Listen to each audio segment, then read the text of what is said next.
તો જય માતાજી મિત્રો, કેમ છો બધા મજામાં? ઠંડીની શરૂઆત થવાની સાથે જ આપણા શરીરને વધુ માત્રામાં પોષણની જરૂર પડે છે. પોષક તત્વો ના મળવાથી બીમારીઓ આપણા શરીર પર હાવી થાય છે. શિયાળામાં જોવા મળતી બીમારીઓમાં મુખ્યત્વે શરદી, કફ, ઉધરસ, દમ, શ્વાસની તકલીફ, ચામડીના રોગો વગેરે હોય છે. પરંતુ કયા ફળો ખાવાથી આપણા શરીરને યોગ્ય પોષક તત્વો મળી રહે, જેથી કરીને શિયાળાની ઠંડીમાં શરીર બીમારીઓથી બચી શકે અને આપણું શરીર આ ઠંડીમાં ગરમ રહે?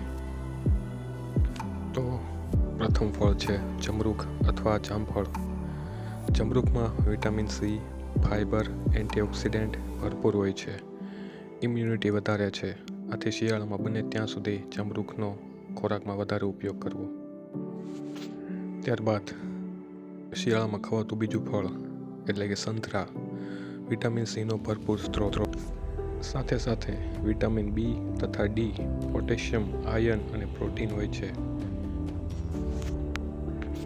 ત્યારબાદ સફરજન. સફરજનમાં vitamin A, D, calcium, potassium, magnesium, iron, boron જેવા તત્વો રહેલા છે. બીમાર વ્યક્તિને સફરજન વધારે ખવડાવવાથી જલ્દી રિકવરી આવે છે. સફરજન અતિ ગુણકારી છે.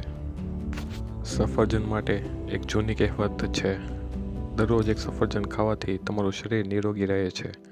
આથી સફરજનનું સેવન બને ત્યાં સુધી નિયમિત કરવું જોઈએ. ત્યારબાદ શિયાળામાં ખવાતા ફળોમાં ખજૂર. ઠંડીમાં ખજૂર ખાવાથી શરીરને ગરમી મળી રહે છે, ઇમ્યુનિટી વધે છે, પાચન સરળ બને છે, લોહીની ઉણપ દૂર કરે છે. ત્યારબાદ છે દાડમ. દાડમમાં વિટામિન એ, સી, કે તથા ઈ રહેલ છે. દાડમ લોહીની ગુણવત્તા સુધારે છે, પાચનના રોગોમાં લાભદાયી છે. દાડમનું નિયમિત સેવન કરવાથી ચહેરો ચમકતો બનાવે છે. દાડમ અતિ ગુણકારી છે. તો મિત્રો, આ હતા શિયાળામાં અતિ ઉપયોગી એવા ફ્રૂટ્સ, જેના સેવનથી અનેક બીમારીઓથી બચી શકાય છે અને આ શિયાળામાં આપણામાં રોગપ્રતિકારક શક્તિ વધી શકે છે. તો આ સફરજન, સંતરા, જમરૂખ, ખજૂર, દાડમ જેવા ફળો નિયમિત રૂપે સેવન કરવાથી આપણને અતિ લાભદાયી છે. અને આ ફળો આપણી આજુબાજુની બજારમાં સહેલાઈથી મળી રહેતા હોય છે. તેથી બને ત્યાં સુધી આ ફળોમાંથી અમુક ફળોનું સેવન જરૂરથી કરવું જોઈએ.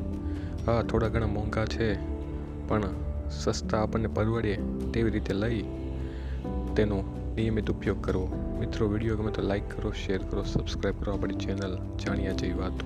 અસ્તુ.